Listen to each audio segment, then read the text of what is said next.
Bom, eu não sei, assim, se é para fazer previsões, vamos nas previsões cautelosas. Eu não sei se os Faria Limers vão pular do barco do governo, porque assim, já houve vários momentos em que a gente suspeitou que agora a galera do mercado financeiro vai sair, agora a galera do mercado financeiro vai sair, e não saiu, e não saiu. O último grande momento que suscitou esse tipo de consideração foi a tal da proposta de taxar lucros e dividendos, tal, que o Paulo Guedes até acabou recuando, mas também que não fez o mercado todo abandoná-lo. Então eu não sei se isso por si, assim, esse aumento na Selic vai fazer o mercado... A gente tem que ver. O que a gente tem que ver? A gente tem que ver se este aumento de juros vai causar uma migração tão grande assim do capital para os títulos públicos e com isso o mercado financeiro que está aí nos seus IPOs, nas suas ações, nos seus criptos, em tudo que é deste mundo do mercado financeiro, vai começar a sentir a diferença. Talvez a gente não veja isso. Por quê? Porque tem um outro fator também. Não é só questão de juros estar mais alto e tal, tem o risco de investir no Brasil. Sim. O risco de investir no Brasil é muito alto. Então eu não sei até que ponto os juros mais altos vai fazer com que o investidor queira investir no Brasil com peso. Eu, se fosse investidor, eu não faria isso. Não tem o menor sentido. Eu não investiria. Aumentou o juros, mas tem um louco aqui. Qualquer coisa pode acontecer. Isso aqui pode cair na semana seguinte. Esse cara pode ser impeachmentado, né? Assim, são muitos fatores de risco que talvez façam o investidor não querer botar a grana em título público ainda. E aí, nesse caso, você não tem um efeito, você não tem uma reverberação no mercado financeiro. Então, assim, eu não cravaria que isso vai fazer o mercado financeiro saltar. De qualquer maneira, pode ser que haja algum estremecimento, algum ruído aí, mas não cravaria que isso vai, enfim, afetar o mercado financeiro. O fato é, recuperação econômica, a gente não vai ter com Bolsonaro. Não vamos ter recuperação.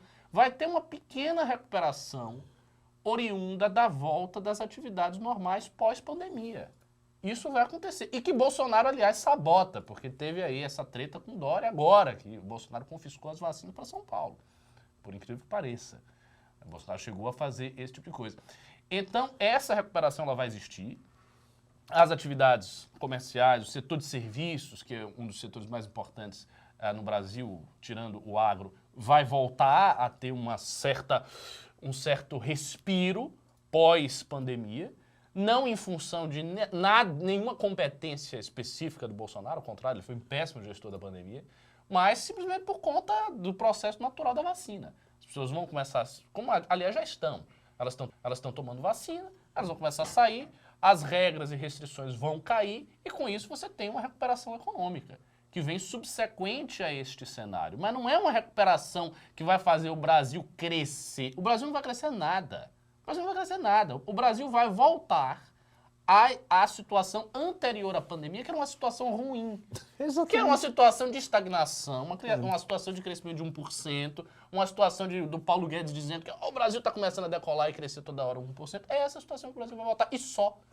Então é isso que o Bolsonaro vai ter na mão. O que ele vai ter na mão? O resultado de uma gestão incompetente e criminosa do Covid com um crescimento, entre aspas, do Brasil, que é o retorno a uma situação anterior que era ruim.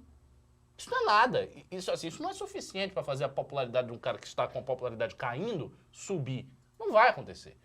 Então o Bolsonaro não tem esta saída. A outra saída, que seria o tal do auxílio emergencial, a gente já viu. Tem os precatórios que o STF determinou que o governo federal vai ter que pagar, porque o próprio governo, como o Kim explicou, colocou isso na sua prestação de contas, né? Estabeleceu isso aí, que ele tinha que pagar, não pagou.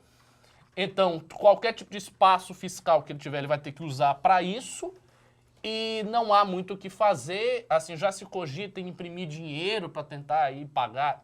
Assim, não vai dar certo. Se você imprimir dinheiro, você vai ter inflação, aquela regra clássica da economia clássica. Então, assim, o que o Bolsonaro vai fazer? Nada. Não vai fazer nada.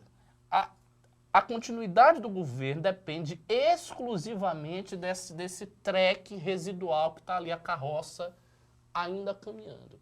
E de ter uma galera do Centrão que está ganhando dinheiro com isso. Que está conseguindo fazer a sua cama eleitoral. E também tem outro detalhe. Como o Centrão está muito livre, o Centrão no governo Bolsonaro, acredito eu, ele é bem mais livre do que o Centrão no governo Mourão. Por quê? Porque ele tem tudo. Então ele não tem É várzea. restrição. É várzea. Ele não tem restrição nenhuma. Então, olhando por esse lado, os caras podem querer manter o governo até o final. Isso é a única coisa que o Bolsonaro tem.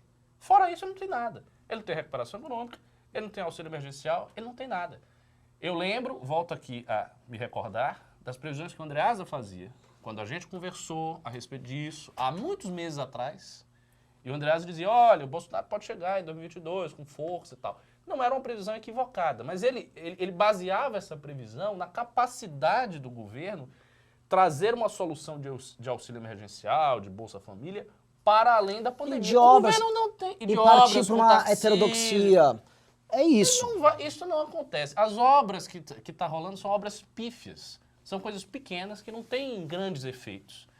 A parte do dinheiro que o governo tem está sendo sugado pelas emendas. Os órgãos que têm mais dinheiro estão na mão do Centrão, que só vai manter o governo por interesse. O auxílio emergencial ele não vai conseguir ser colocado, porque não há dinheiro para isso. E é essa a situação. Então, assim, o governo está paralisado. E ele não vai poder fazer nada, ele vai ficar agonizando, agonizando, agonizando.